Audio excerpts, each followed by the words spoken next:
Story 1 20 years later. When I was in high school, I was at a pasture party, kegs and drugs in a field in the middle of nowhere. It's a rural Texas thing, at a friend's ranch. We were having a great time until a group of older losers showed up and started harassing the girls, threatening to fight PPL, just being dicks in general. They were all early 20s white trash burnouts. Stereotypical, didn't graduate high school, knife in their back pocket, probably a pistol in the glove box, nothing to do, nowhere to be, crashing a high school party as adults, meth, just freaking asshole losers. A couple friends and myself went to ask them to leave and it escalated into a typical shoving match crap talking competition. They left after realizing they were heavily outnumbered, peeling out very dramatically in their shitty old pickup. Like an hour later I'm just hanging out when all of a sudden I'm lights out on the ground. Never even saw what hit me. One of them had come back and had run up on me out of nowhere and absolutely murdered me with a sucker punch. He got on top of me and hit me many more times until a couple of my friends pulled him off. It really sucked, my jaw was FD up for weeks, it still clicks funny to this day. He chipped several of my teeth and I'm pretty sure I was concussed. I graduated a short time later, moved away, like everyone else who had options did, and never saw him again. Flash forward 20 years. It's a beautiful day in Austin, Texas. I'm filling up my nice new car, with my lovely wife and perfect kids inside. We're dressed up a bit to go to a fancy brunch. I'm looking like the American dream. Out of another dimension, the asshole who sucker punched me 20 years ago is walking down the sidewalk 10 feet away from me. He's homeless. A drug addict. Hopeless. Bleak crap. I've often thought about running into him back home at the county fair, maybe getting him in a dark alley and kicking the crap out of him. No need. Life had thoroughly done that for me. He looked about as rough as a person could. I called his name. He looked at me like I was some sort of space alien. He actually seemed happy to see me. He asked how I was doing and if I could give him a ride. I said I couldn't, I've got the family in the car. I asked him if he needed money. He looked really ashamed and said yes. I keep a few hundred in the console for emergencies. I pulled out a bill and gave it to him.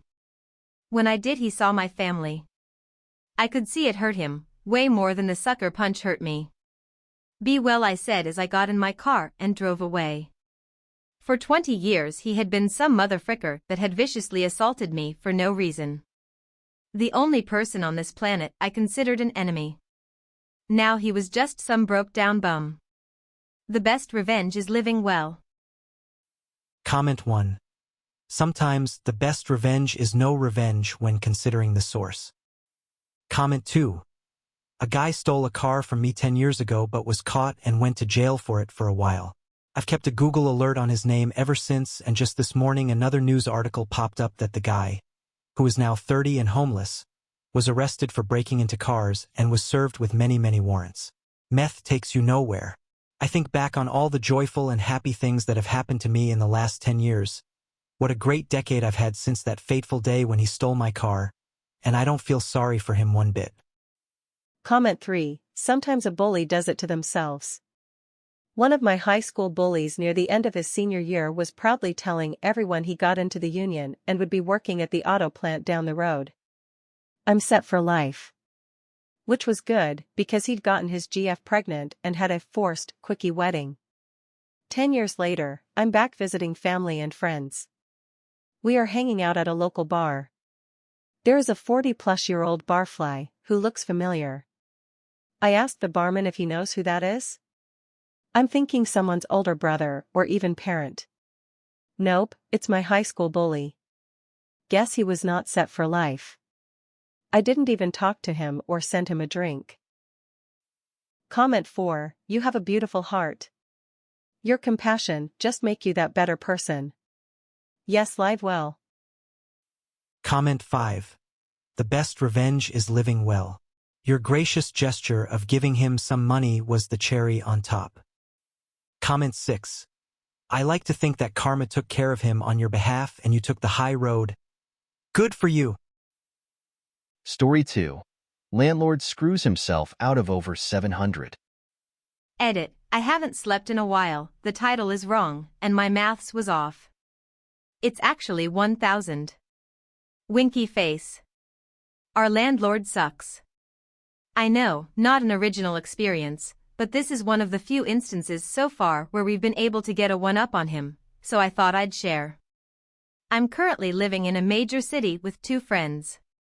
We're all students, so money is tight of course. We moved into this place a little over 9 months ago and have so far had constant problems with mold, damp, broken appliances, etc. That's a whole other story, but just know that this happened amidst a lot of other stuff, hence our frustration.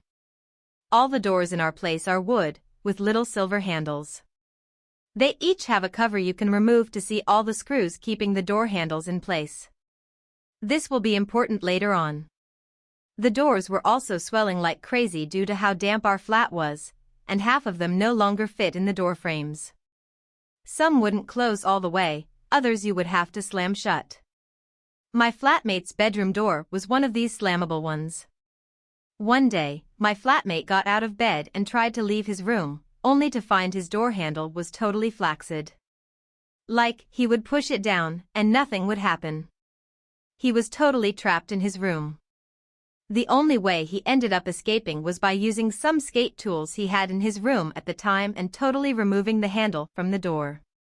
We realized afterwards that the handle only had 1 out of 6 needed screws to keep it in place, and so it had totally disattached from the inner mechanism, essentially locking the door permanently. Whatever, we thought. We reported the broken door to our useless letting agency and moved on, just never shutting my flatmate's door all the way, and eventually taking the handle off entirely and just using the hole left behind to pull the door open when needed. After this incident, we went around and checked all the handles. We realized that my bedroom door and my other flatmates had a different style of handle than the rest, but absolutely none of them had the correct number of screws. They all either had 1 or 2 out of 6, and mine and hers had 1 out of 4. Clearly, the landlord hadn't bothered to install them properly, or they were just so old they were falling apart. Months passed, the first door stayed broken, and we were all placing bets on which one would go next.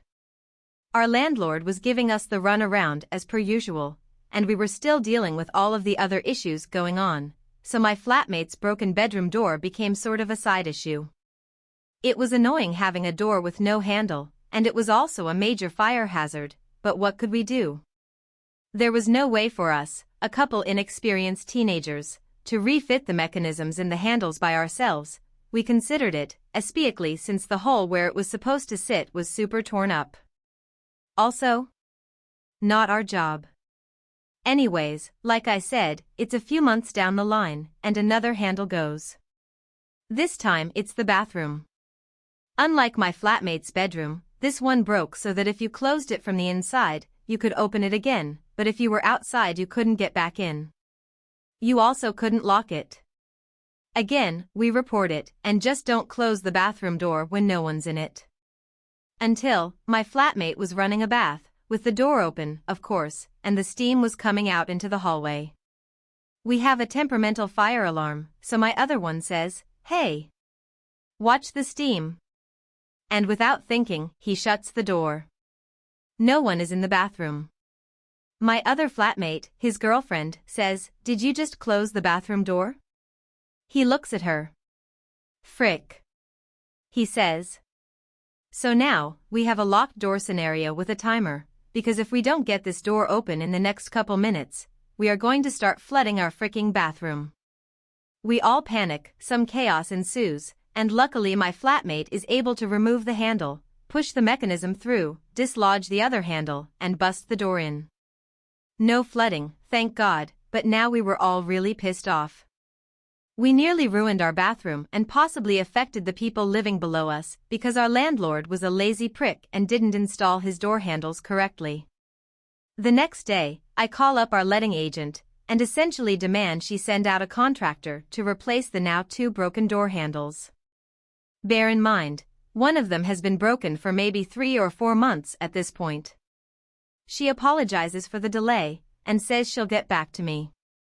We wait a couple days, and she comes back with an email essentially saying, the landlord doesn't want to pay a contractor to replace the door handles because he thinks it's your fault they broke. Here's an invoice for the repairs. It's $350 to replace the 2 door handles. I remember freaking seething. $350 for 2 handles. And he wanted us to pay it? Not happening. Revenge time. I go around our house taking a very thorough video of every single door handle. I take great care to show how poorly they're all installed, all the missing screws, how they barely fit into their holes, how weak some of them are, etc. And I send it off to our letting agent with a long email detailing how the 2 broken handles are very clearly the result of wear and tear, and we refuse to pay for their replacements. Eventually, she gets back to us and agrees that the video indeed proves the handles are the landlord's responsibility, and she's going to make him replace every single one, at his own expense, instead of just the 2 that are broken. Oh, and she's going to make sure he uses the contractor he quoted us, since he claimed it was the only one he trusted. Doing the maths, that's 6 door handles at $175 each, totaling $1050 to replace all of them. If he had just replaced the 2 that were broken, or even just found a less ridiculous contractor that quoted far less, he could have saved himself hundreds of pounds. But, because he's lazy and stingy and an asshole, he ended up forking over way more than he needed to, and we got all shiny new door handles. Smiley face. I know it's not the craziest story, but my God, it was satisfying. Lesson to landlords: don't think that just because your tenants are young and students that you can frick them over. Comment 1. What a knob. Comment 2. I think you missed a bigger opportunity to fix things at landlord's even greater expense. Your local fire service should be very concerned and have a lot of leverage if there is a room turned into a fire trap by a broken door. In most jurisdictions, I would expect enforced repairs and sizable civil fines and/or other penalties. Comment 3. Y'all clearly have a handle on your tenants' rights. Comment 4. Sorry, just to be completely sure, this work actually got done before you posted, right? Comment 5. Isn't it $175 per door? Comment 6. Was this a single house or an apartment building? If it was apartments, true revenge would have been getting all your neighbors to do the same, since apartments are usually cookie-cutter copies. Story 3. Schooling the Jock. TLDR, a rude, crude, dishonest college jock with a borderline GPA cheated off my test. I pranked him the wrong answers afterward. He barely graduated. Later, I helped him get into some real trouble, too. The setup. A second-string jock, e.g., American sports nut, had just finished his 3rd season on our college's American football team. During the 2nd semester of our 3rd year, he and I were assigned as lab partners in a physics class. He was quite the braggart, repeatedly claiming to have a first-class ticket to the pros and the key to every woman's P ///////. He also tried to claim full credit for every one of our joint lab reports, even though I did nearly all the work, and I caught him early in the semester copying answers from my test. The revenge. From then on, I purposefully marked the wrong answers, lightly, and in pencil, to every multiple guess quiz, test, and exam, and then changed them to the correct ones right after he turned in his answer sheet, and turned mine in as well. We were all instructed to leave the classroom right after turning in our answer sheets. I also kept 2 lab books, a draft copy with scribbles, irrelevant comments, and incorrect data, and the final copy with everything neatly written and drawn, and with accurate data and relevant footnotes. He only saw the draft notes, and I turned in the final copy at the end of the semester. The fallout. He barely passed the class, just as barely passed the term with a low GPA, and his football coach benched him for his 4th-year season. I'm not sure if that's the correct term. The sweet spot to this revenge story is that I went on to complete an engineering degree, and he went back to his father's lumberyard business because no pro team would draft him. I'm not sure if that's the correct term either. The epilogue. At the 5-year class reunion, he laughingly confessed to me that he used to copy from my tests, and that because of this he could understand why I always hung back and checked my answers. I then confessed to him what I had done. Since he was already drunk, he became belligerent and tried to pick a fight with me. There was much shouting, cursing, and throwing of things on his part. Security escorted him out, with much difficulty, I might add. The reunion committee has blacklisted him from every class reunion ever since, at least, they said they did. I stopped going to them. Comment 1. If he truly had pro talent, he would have had help with his classes. Also, top talent will overcome a crappy attitude/personality to a point. Look at guys with poor character who do get drafted. His ego was trying to write checks his talent couldn't cash. Comment 2. He earned all of that, I wouldn't even feel bad about it. He FA and FO. Comment 3. When I was teaching Spec Ed, my students were working on an assignment that was difficult but in their wheelhouse. One student kept coming up and asked for help several times, but I realized he was also peeking at my answer sheet. Put the wrong answers on an easily seen answer key and he would go back and put those answers down. When he got the assignment back, he saw that all the second half answers were wrong. Fun to see his face puzzled. Comment 4. F around and F out. Go you. Comment 5. Play stupid games, win stupid prizes. Comment 6. You have planned college class reunions?